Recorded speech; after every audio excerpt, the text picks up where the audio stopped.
Weekend getaways don't require a lot for me. It's just two of us going and pretty much just a little bit of luggage. So this week, well, you could say it was the perfect fit. Hey, welcome to this edition of Road Warrior. I'm your host, Grant Roberson. Now behind me specifically is the 2019 Mercedes C43 AMG. Now, granted, we didn't need all that power, but it certainly was a lot of fun. Now for any weekend getaway, it's all about the fun and relaxation, but it all starts with the vehicle and how you get there. Now we've done this test drive numerous times before, everything from an SUV to a two-door roadster, but the C43 AMG had to be the, well, most relaxing offering, but it also had power to boot. Now what I'm referring to is we've driven a two-door that really kind of had some nice power low to the road, but I felt like I had to drive it the 4 hours non-stop. SUVs just too big and bulky, pretty much stopping all the time to fill up for gas. This, a blending of all the worlds I love. Basically the coupe styling, but elongated because it has that 2+2 design. The bi-turbo engine that has that pep in the step. It doesn't remind you of that because, well, behind the wheel, it's just almost autonomous. Overall, the C43 was just a luxury mobile you'd expect, but, well, it can boot, scoot, and boogie with a tap of a gas. For the C43 AMG, I say it's all about the silhouette. Now, don't get me wrong, it definitely has a pronounced grille warfare, and the quad pipes at the back end definitely demand attention, but from the profile, you can really see the curvaceousness and lines of this vehicle. And that compared to the competition that tends to liposuction up their designs, this one flares out a little bit more around the haunches. Now, what I truly like is, again, the elongated version of this coupe. Now, what you're going to see is around about 184 inches overall. Wheelbase fairly stretched at 111. Other good numbers is height about 55 inches. Width fairly pronounced around about 79. All that truly equates to my liking because, well, it's not just a true roadster. The C43 is definitely much more than one angle, and certainly as you sweep around, you'll be kind of mesmerized by all the facets that go into making this vehicle great.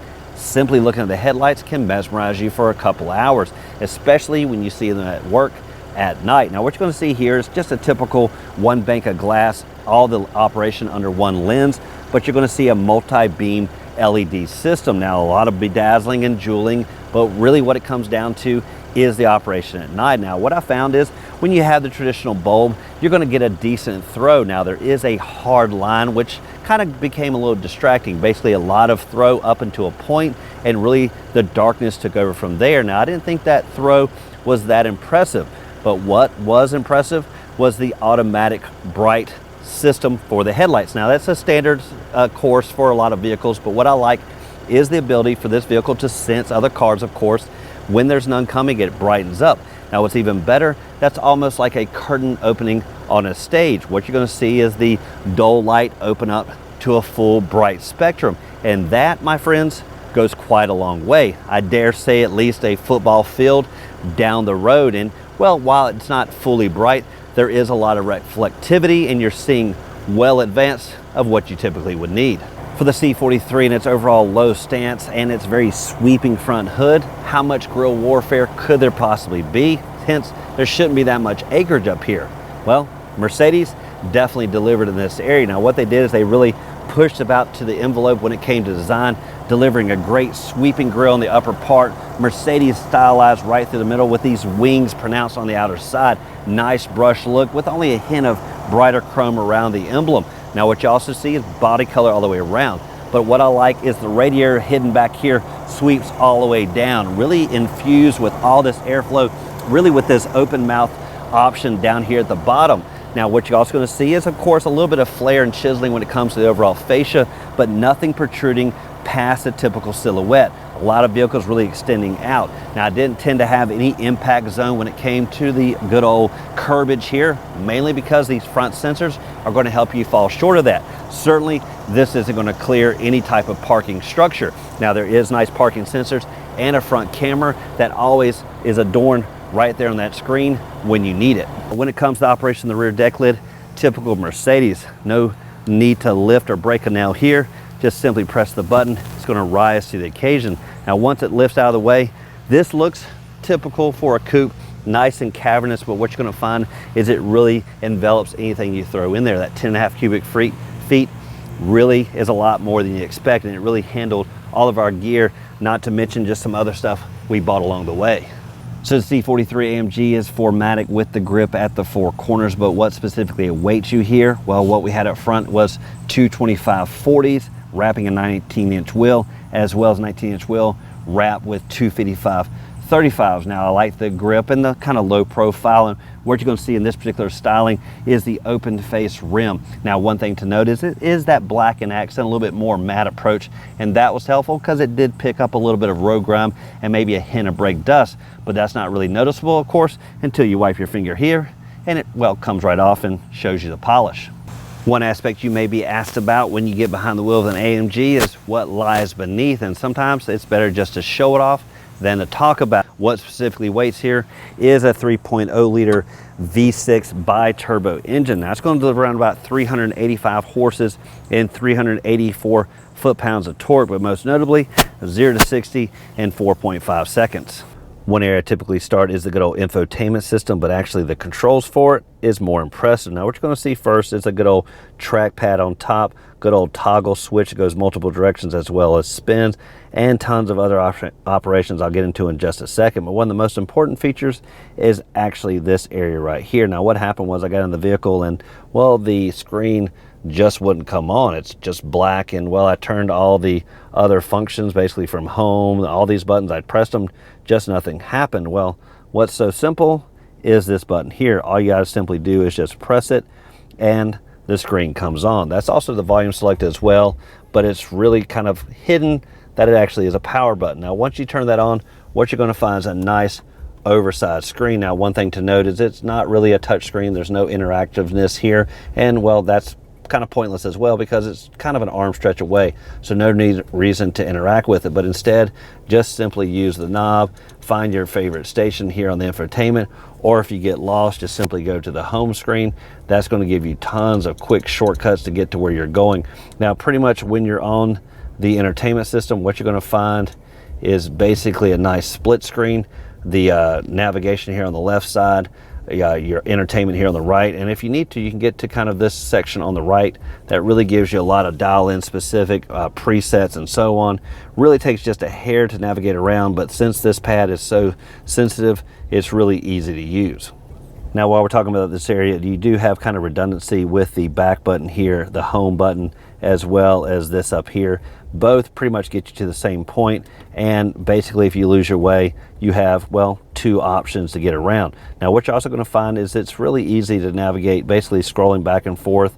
This can allow you to scroll up and down as well as the various selection modes here. So you can almost have redundancy when it comes to this overall system, because basically if you don't like one way, you can simply find another way you prefer.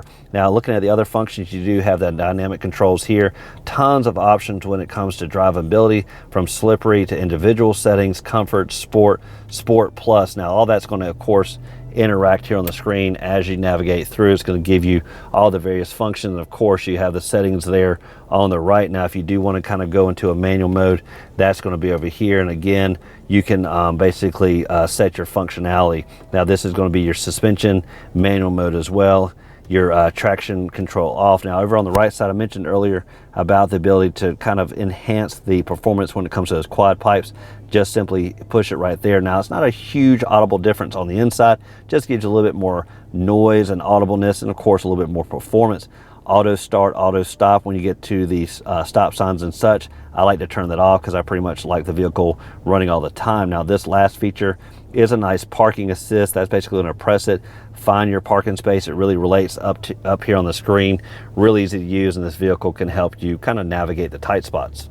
For climate controls, you will find the various functions right through the middle, nice symmetric toggle switches all the way across with a big menu button in the middle. I'll show you that in just a second. Now you do have your mode selects here on the left side, fan speed, as well as your auto function, other modes as well, and you can sync them up between the front occupants, or they can go independent. Now if you do want to go to menu, what that does is give you a nice kind of look at what's going on when you change to the different modes. Basically lets you see where the air is flowing, how it looks, really gives you a nice visual in case you just can't, well, figure out what this means on this side, it just gives you a nice quick visual. Now for the climate itself, you will see the various settings down low underneath the screen. They really don't overtake the screen like you'll see on some of the other vehicles on the road, but it's just enough to kind of give you a little hint of the climate settings and kind of move on. One thing I do like is the amount of vents here on this vehicle. Really 3 across the middle, really helps getting airflow, as well as 1 on the outer side for both occupants. Now one thing you will find is the vent speed is kind of this lower number here, a little bit small, but really easy to read once you figure out where it's at. Now when you change the fan speed, one thing I did notice, this is kind of modest when you get around to the 5 level. Get to 6, not too bad, but when you get to 7, it seems to be kind of an Arctic blast. Now that's kind of a big jump in my opinion. I tended to like something a little bit between 6 and 7, because obviously when you get to 6, you can carry on a conversation.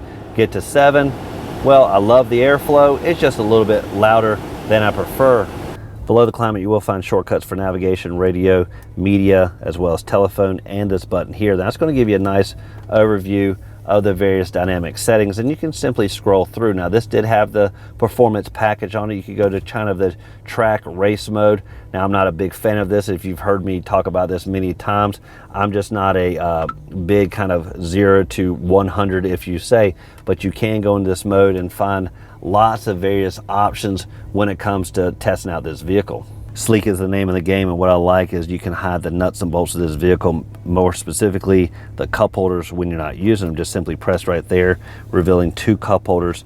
Nice springy grip to hold kind of any size drink, as well as connectivity over here. But the bigger area is this little storage. Now what I'm referring to is pretty much the wireless charging. Put your device right there and it connects with ease, wirelessly charges. Now if you have it Bluetooth connected, you can pretty much leave it in there, close this, and forget all about it. For the gauge cluster, nothing old school here, no analog to speak of, but more specifically LCD readout when it comes to the tach and speedometer. Nice digital readout for the number there at the top, as well as on the windshield and the heads-up display. Now you can change the overall look by simply kind of scrolling through the design options, either changing the color schemes, as well as pretty much going into the sport mode, which is going to give you a traditional tach with a digital readout for the speed. Now these are all can be changed, and it does relate over here to the color scheme of the infotainment system as well. Some other functions here on the LCD gauge cluster is pretty much just scroll across the top. You can turn on the heads up and get some other functionality, basically the position, the brightness, and so on, as well as you can kind of scroll through, get your phone listed up there. Media select, radio can be pretty much right there between the gauge clusters. So what I like is this LCD, unlike traditional gauges, really gives you a lot of advancement and enhancements of, well, picking what you prefer. Redundancy may be the name of the game in the fact that on this side you do have some repetitive buttons that you found between the front occupants in the form of this home button that gets you to the main screen, as well as a kind of jeweled icon here, allows you to scroll around almost like a touchpad, as well as the back button should you get lost. Now down below is of course your volume select and some other voice functionality and phone select on this side. Now over here on the left side, this will be used to change the LCD display up there like I was doing a minute ago, and doing your cruise control. Now this actually was one of the best features. Basically simply turn it on. You got the typical controls here, as well as setting that dynamic spacing between the other vehicles, but really the other key features are over here on the left side. Pretty much turning on the steering wheel, lane assist.